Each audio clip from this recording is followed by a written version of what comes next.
Hi, I'm Audrey, and this is my teacher toolkit presentation. Over the past semester, I've learned powerful tools that will shape how I teach and support my students. In the next slides, I'll share 6 of those tools and reflect on what they've taught me.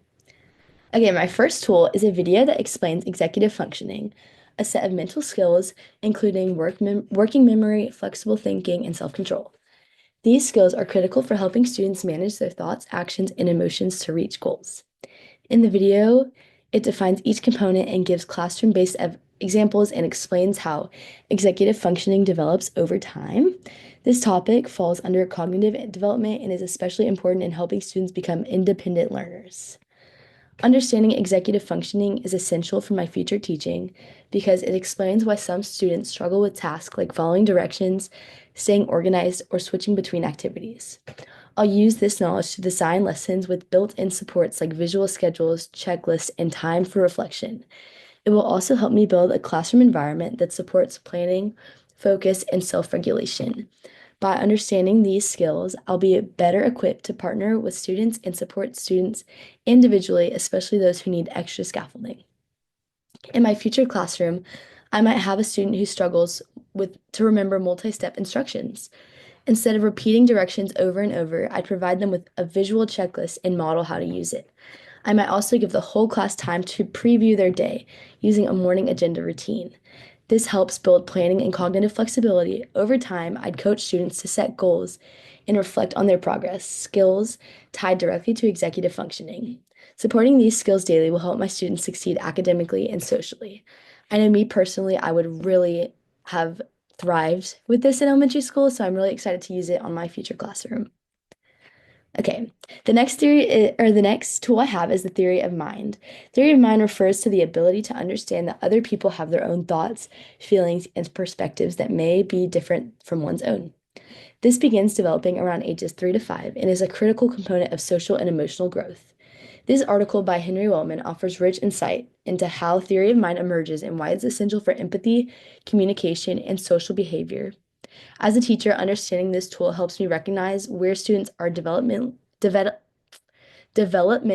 and tailor my teaching to support their perspective taking in peer relationships.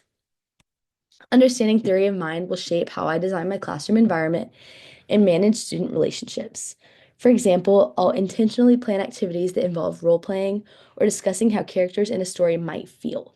This helps children practice thinking about others' emotions and intentions. I'll also use this understanding when resolving conflicts, guiding students to consider their peers' perspective rather than just focusing on their own. It will even influence how I communicate with parents, helping them support this kind of development at home. Ultimately, fostering theory of mind in students will build a more empathetic, cooperative, and inclusive classroom, which is the ultimate goal. During free play, picture this. During free play, two students argue over who had a toy first. One starts crying while the other insists, but I wanted it now. Instead of stepping in and immediately helping with a solution, I kneel down and guide them through perspective taking. I ask the upset child, how did it feel when the toy was taken? Then I turn to the other and ask, can you imagine how your friend felt?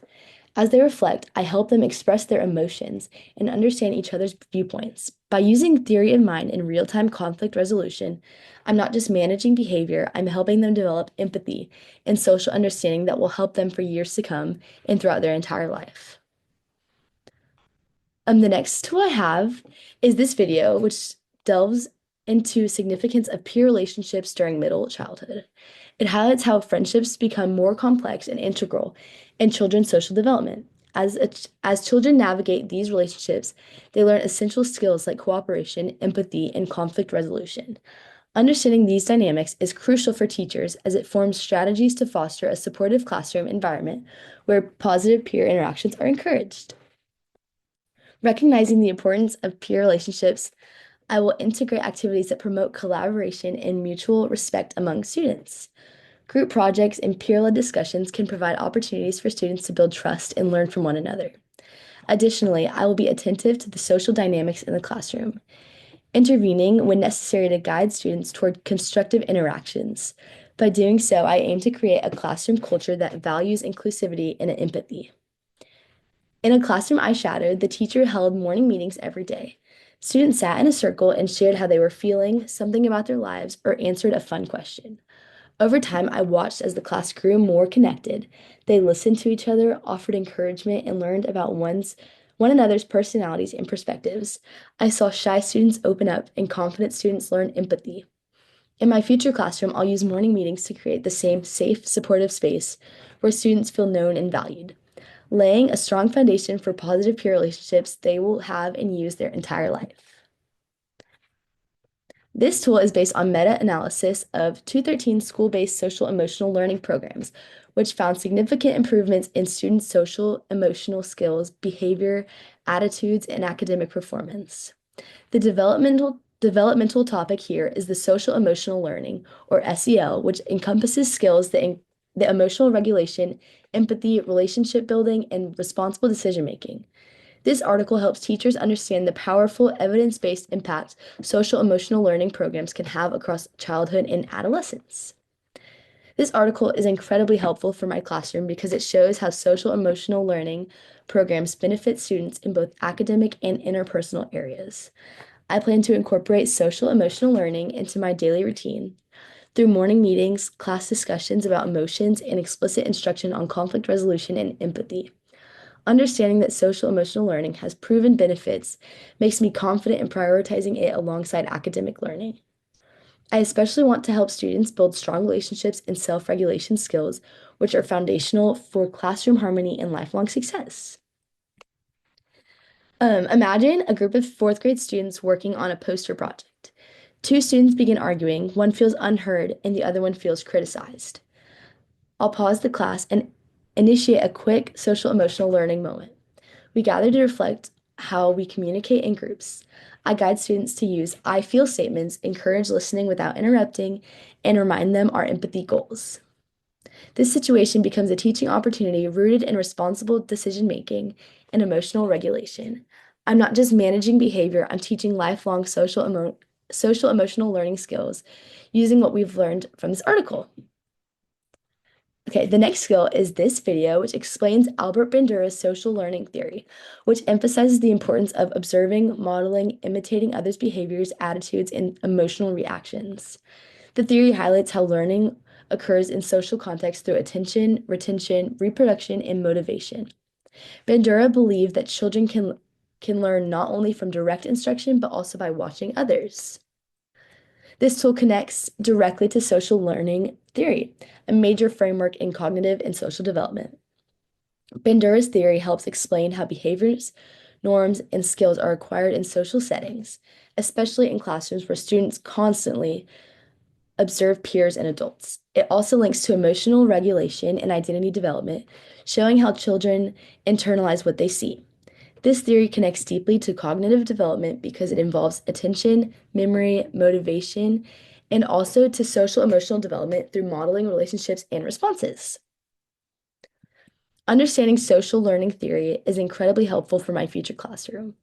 I will intentionally model positive behaviors, language, and coping strategies, knowing students are always watching and learning. I'll also structure my classroom so students can observe and learn from each other, like through peer tutoring or group work. This theory reminds me that my actions have a powerful impact, and it encourages me to create a supportive environment that promotes observational learning, kindness, and academic persistence. The CASEL website is a comprehensive resource that supports teachers in understanding and implementing social emotional learning, SEL. It offers research-based frameworks and practical tools and program guides for promoting SEL in schools. This site is an excellent development tool because it helps teachers nurture essential life skills like self-awareness, relationship skills, and responsible decision making, skills that directly impact both academic and emotional growth in their students. I plan to use CASEL when designing lessons that integrate social emotional learning into my daily instruction. For example, if I notice students struggling with conflict resolution or empathy, I'll visit CASEL strategies and frameworks to guide a morning meeting or a restorative circle. It will also be a helpful reference when reflecting on my student-teacher relationships, ensuring I'm fostering an inclusive and emotionally supportive environment for all learners. Looking at the CASEL website. At the beginning of the semester, I felt unsure about how to truly support students beyond academics. But now I've gained a new confidence, not just in teaching, but in understanding and responding to children's emotions and developmental needs. Each tool in this project has helped me build a foundation of practical strategies grounded in research and empathy. I now see myself as a more capable, reflective, and emotionally responsive future teacher. I teach because I believe every child deserves a space where they feel seen, understood, and supported, emotionally and intellectually. I teach to help students grow not just academically, but socially and emotionally. Through a developmental lens, I've learned how to meet students where they are and guide them with intention, empathy, and love. This perspective will help me build strong relationships, create meaningful lessons, and develop a classroom culture where all students can thrive. Thank you so much. I loved this class, and I'm sad to not go back next semester.